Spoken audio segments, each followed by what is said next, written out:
प्रभु यीशु मसीह के समर्थी नाम से एक बार फिर से आप सबों को जय मसीह की प्रेज द लॉर्ड। हम सब जानते हैं कि हम सब क्रिसमस के इस ब्लेसेड सीज़न के अंदर हम लोग प्रवेश कर चुके हैं और इस सीज़न के अंदर हम अपने प्रभु और उद्धारकर्ता यीशु मसीह के देह धारण को मनाते हैं। हम ये याद करते हैं कि वो कैसे वो खुदा हमारे लिए इंसान बना और हमारे उद्धार के लिए उन्होंने इस दुनिया में जन्म लिया। और क्रिसमस ट्री भी जो है वो क्रिसमस के सेलिब्रेशन का एक बड़ा मुख्य पार्ट है।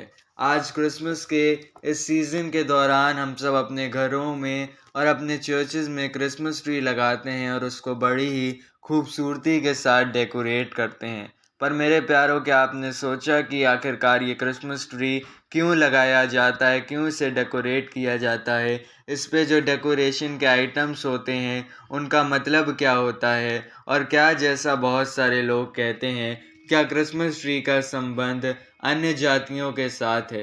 तो मेरे प्यारों, इन सभी सवालों के जवाब हम आज के इस वीडियो में देखेंगे।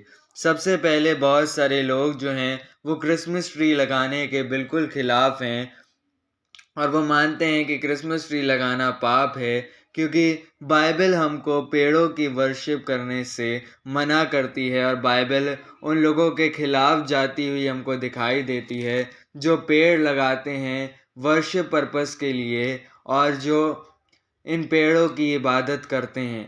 पर मेरे प्यारों, ऐसे बहुत सारे वचन भी हम देख सकते हैं, जैसा यशाया उसके 1 अध्याय और उसकी 9वीं आयत और आइज़ाया 57 और उसके 5 वचन से आगे हम अगर पढ़ेंगे तो वहाँ पर भी बाइबल उन लोगों के खिलाफ जाती हुई हमको दिखाई देती है जो पेड़ों की इबादत करते हैं और पेड़ों को वर्शिप पर्पसेस के लिए यूज़ करते हैं। पर मेरे प्यारों, यहाँ पर इन वचनों को पढ़ने से भी एक चीज़ साफ है कि बाइबल जो है वो कहीं से भी पेड़ लगाने के खिलाफ नहीं है। बाइबल जो है वो उन लोगों के खिलाफ हमको यहाँ जाती हुई नज़र आती है जो इन पेड़ों की इबादत करते हैं। पर मेरे प्यारों, आज की डेट के अंदर कोई भी क्रिश्चियन ऐसा पूरी दुनिया के अंदर भी आपको नहीं मिलेगा जो क्रिसमस ट्री की इबादत करता हो। क्रिसमस ट्री को वर्शिप करने के लिए यूज़ नहीं किया जाता और ना ही हम इसके आगे घुटने टेक कर दुआएं करते हैं। क्रिसमस ट्री को कोई भी क्रिश्चियन इबादत करने के पर्पस से, वर्शिप करने के पर्पस से यूज़ नहीं करता। तो मेरे प्यारों, उनका ये आर्ग्यूमेंट तो बेसलेस है, क्योंकि कोई भी क्रिश्चियन इस दुनिया के अंदर है ही नहीं जो क्रिसमस ट्री की इबादत करने के लिए उसका उपयोग करता हो। और मेरे प्यारों, बहुत सारे लोग हैं जो इस क्रिसमस ट्री का कनेक्शन अशेरा देवी के पेड़ के साथ बताते हैं। यदि आपको नहीं पता तो अशेरा देवी एक देवी है जिसका जिक्र हमको पुराने नियम के अंदर बार बार मिलता है और यहोवा परमेश्वर इसकी इबादत को जो है वो अशेरा देवी की इबादत का खंडन करते हैं और यहोवा परमेश्वर इस देवी की उपासना करने के बिल्कुल खिलाफ हैं और वो बाइबल के अंदर बार बार इज़राइलियों को वार्न करते हैं कि इस अशेरा देवी की इबादत मत करना, इसके आगे सर मत झुकाना। पर मेरे प्यारों, इस अशेरा देवी की पूजा के अंदर भी, इबादत के अंदर भी ट्री का यूज़ किया जाता था। पर मेरे प्यारों, इस ट्री का कोई कनेक्शन आज के क्रिसमस ट्री के साथ है ही नहीं। जो अशेरा देवी के पेड़ हुआ करते थे, जैसा कि आप अभी स्क्रीन पर देख सकते हैं, यहाँ पर 2 पेड़ों को जोड़ा जाता था और उसके नीचे एक मूर्ति लगाई जाती थी और वो लोग जो हैं वो इन ट्रीज़ का इस्तेमाल अशेरा देवी की पूजा या इबादत करने के लिए करते थे। पर मेरे प्यारों, इन ट्रीज़ का कोई भी संबंध हमारे मॉडर्न डे के क्रिसमस ट्रीज़ के साथ नहीं है। और मेरे प्यारों, फिर अब हम सही में समझने वाले हैं कि आखिरकार इन क्रिसमस ट्री का ओरिजिन कहाँ से हुआ। तो क्रिसमस ट्री का उपयोग सबसे पहले 17वीं शताब्दी के अंदर एक जर्मन क्रिश्चियन मॉन्क सेंट बॉनीफेस ने किया था। क्रिसमस ट्री का अर्ली चर्च के साथ कोई कनेक्शन नहीं है, ये बात सच है। और मेरे प्यारों, क्रिसमस ट्री का उपयोग सबसे पहले सेंट बॉनीफेस ने किया था 7वीं शताब्दी के अंदर जर्मनी के अंदर। और क्यों किया था? वो इस ट्री का इस्तेमाल करते थे उस ज़माने में अपने लोगों को ट्रिनिटी के सिद्धांत के बारे में सिखाने के लिए वो इस ट्री का इस्तेमाल करते थे।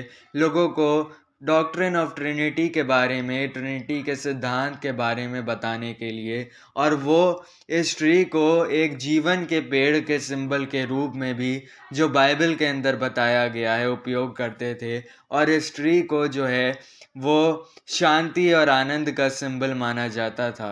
और मेरे प्यारों, सेंट बॉनीफेस के बाद बहुत सारे लोगों ने इसी क्रिसमस ट्री को अडॉप्ट कर लिया, और उस ज़माने में जो नाटक किए जाते थे, जो नेटिविटी प्ले होते थे क्रिसमस के टाइम पर, वहाँ पर भी इस क्रिसमस ट्री का उपयोग किया जाने लगा। और क्यों किया जाने लगा? इबादत करने के लिए नहीं, बल्कि इस क्रिसमस ट्री का उपयोग जीवन के पेड़ के सिंबल के रूप में वहाँ पर किया जाता था। और इसके ऊपर लाल एप्पल्स लगाए जाते थे, जो जीवन के पेड़ के फल का प्रतीक होते थे। और आज भी हम देखते हैं क्रिसमस ट्री के ऊपर छोटी छोटी रेड बॉल्स सजाई जाती हैं, और वो इसी जीवन के पेड़ के फल का प्रतीक होती हैं। और मेरे प्यारों, क्रिसमस के ट्री के हर एक डेकोरेटिव आइटम के पीछे कोई ना कोई रीज़न ज़रूर है। जो तारा क्रिसमस ट्री के टॉप के ऊपर लगाया जाता है, वो उस तारे का प्रतीक है जिसने मजूसियों को यीशु मसीह तक पहुंचने का रास्ता दिखाया था। और जो हम देखते हैं, जो लाइटनिंग्स या कैंडल्स जो हैं वो क्रिसमस ट्री के ऊपर लगाई जाती हैं, वो यीशु मसीह जगत की ज्योति है, इस बात का प्रतीक के रूप में उन लाइटिंग्स को क्रिसमस ट्री के ऊपर लगाया जाता है। और ऐसे ही क्रिसमस ट्री के हर एक डेकोरेटिव आइटम के पीछे कोई ना कोई बिब्लिकल रीज़न ज़रूर है। और मेरे प्यारों, ऐसा भी माना जाता है कि सबसे पहले क्रिसमस ट्री को लाइटिंग्स और कैंडल्स के द्वारा सजाना प्रोटेस्टेंट रिफॉर्मर मार्टिन लूथर ने शुरू किया था। हालांकि ये 100% प्रूवन हिस्टोरिकल फैक्ट नहीं है, पर फिर भी बहुत सारे लोग इस बात पर विश्वास रखते हैं।